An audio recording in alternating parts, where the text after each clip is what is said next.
चाचा चौधरी सुबह सुबह अपनी लाल पगड़ी कसकर गांव की चौपाल पर निकल पड़े। उनकी मूंछों पर ताव और चेहरे पर वही पुरानी मुस्कान थी, लेकिन आज मन में शरारत का अलग ही तूफान चल रहा था। गली के मोड़ पर मिल गए लाला हरिराम, जो हमेशा अपनी दुकान में तौल में 2-2 किलो गड़बड़ी करने के लिए मशहूर थे। चाचा चौधरी ने उन्हें देखते ही कहा, लाला, सुना है आजकल आपकी तराजू की सुई ऐसी नाचती है जैसे बारात में नचनिया। ये सुनकर सब हंस पड़े और लाला का चेहरा ऐसे लाल हो गया जैसे अभी अभी लाल मिर्च का भरा बोरा खा लिया हो। इतने में साबू भी आधम के। साबू का मूड अच्छा था, लेकिन पेट में चटनी समोसे की ख्वाहिश मचल रही थी। उसने चाचा से कहा, चाचा, आज खाने को कुछ धमाकेदार होना चाहिए। चाचा बोले, धमाका तो पक्का होगा साबू, लेकिन जरा संभल कर खाना, वरना तुम्हारे डकारों से पूरे कस्बे की बिजली चली जाएगी। भीड़ ठहाका मारकर हंसने लगी। अभी ये बातें हो ही रही थी कि पप्पू नाम का एक आदमी दौड़ता हुआ आया और बोला, चाचा, एक चमत्कार हो गया है। हमारे मोहल्ले की भैंस बोलने लगी है। चाचा ने अपनी भौहें तानते हुए कहा, अरे वाह, भैंस बोले तो उसमें कौन सी अजीब बात है।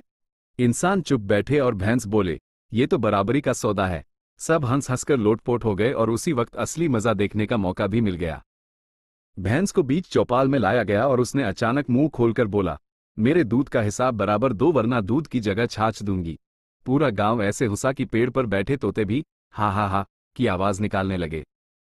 लाला हरिराम की हालत और खराब हो गई, क्योंकि भैंस ने सबके सामने राज खोल दिया कि लाला उसका दूध बेचते वक्त पानी इतना मिला देता था कि ग्राहक सोचते थे कि गंगा नदी सीधे बाल्टी में उतर आई है। इसी हंगामे के बीच एक नया ड्रामा खड़ा हो गया। मोहल्ले का नाक में दम करने वाला शराबी झूमता हुआ आ गया और बोला, चाचा चौधरी, मेरी दिमागी ताकत तो बत्ती गुल हो गई है, जरा इसका फ्यूज बदल दो। चाचा ने मुस्कुराते हुए उसकी जेब से खाली बोतल निकाली और बोला, अरे इसमें तो पहले ही बहुत बिजली भरी थी, तभी दिमाग शॉर्ट सर्किट हो गया। लोग हंसी से फर्श पर लौटने लगे और शराबी वहीं खड़ा होकर ताली बजाने लगा जैसे यह उसके जीवन की सबसे बड़ी उपलब्धि हो। इतनी ही देर में एक और तमाशा हो गया। मोहल्ले में घूमने आया एक जादूगर अपनी टोपी से खरगोश निकालने की कोशिश कर रहा था, लेकिन हर बार टोपी से सिर्फ मिर्ची के पकोड़े ही निकल रहे थे। चाचा चौधरी बोले, लगता है आपकी टोपी आज भूखी है। जब सब लोग हंसी रोक नहीं पा रहे थे, तभी साबू ने पकोड़े उठाकर खा लिए और बोला, वाह चाचा, टोपी भी जानती है कि मुझे भूख लगी है। अब तो हंसी का ऐसा फव्वारा फूटा कि लोग पेट पकड़कर बैठ गए। फिर आते हैं बनी मोहनलाल। वो हमेशा मुनाफा देखने के लिए मशहूर थे। आज उन्होंने चाचा से कहा, चाचा जी, आप मेरी दुकान का विज्ञापन करवा दीजिए। चाचा ने बिना देरी किए जोर से ऐलान किया, सुन लो भाइयों, मोहनलाल की दुकान से सामान लो तो सामान कम मिलेगा और हिसाब ज्यादा। मतलब हंसी का मुफ्त पैकेज। भीड़ ने इतनी जोर से ठहाका लगाया कि मोहनलाल की तोंद ऐसे हिली जैसे ढोलक बज रही हो। अब बारी आई चौकीदार रामलाल की, जो हमेशा नींद में ड्यूटी करता था। आज वह भीड़ में खड़ा ऊँघ रहा था। चाचा ने जरा कान के पास जाकर फुसफुसाया, रामलाल, चोर अभी अभी तुम्हारी मूंछ लेकर भाग गया। रामलाल ऐसे उछला कि उसका डंडा सीधा आकाश में जाकर ठेले वाले की टोपी पर गिरा।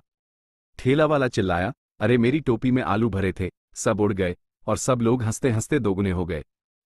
चाचा चौधरी ने माहौल को और मजेदार बनाने के लिए ऐलान किया, आज शाम को यहाँ प्रतियोगिता होगी।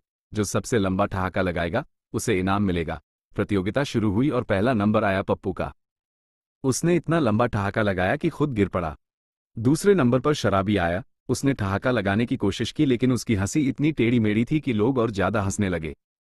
आखिर में साबू आया। साबू ने ऐसा ठहाका लगाया कि जमीन हिल गई, दीवारें कांप गईं और बगल वाले कस्बे के लोग सोचने लगे कि भूकंप आ गया है। कहानी यही खत्म नहीं हुई। रात होते होते पूरा मोहल्ला चाचा चौधरी की शरारतों और मजाकों से इतना हंस पड़ा कि कोई सिर पकड़कर बैठा था, कोई पेट दबाकर लौट रहा था और कोई आंसू पोंछ रहा था। बच्चे, बूढ़े और औरतें सब कहते थे, जहां चाचा चौधरी होते हैं वहां हंसी का मेला अपने आप लग जाता है। और चाचा चौधरी अपनी मूंछों पर ताव देते हुए बोले, अरे भाई, जब तक मेरी बुद्धि कंप्यूटर से तेज है, तब तक हंसी का सिलसिला कभी रुक नहीं सकता।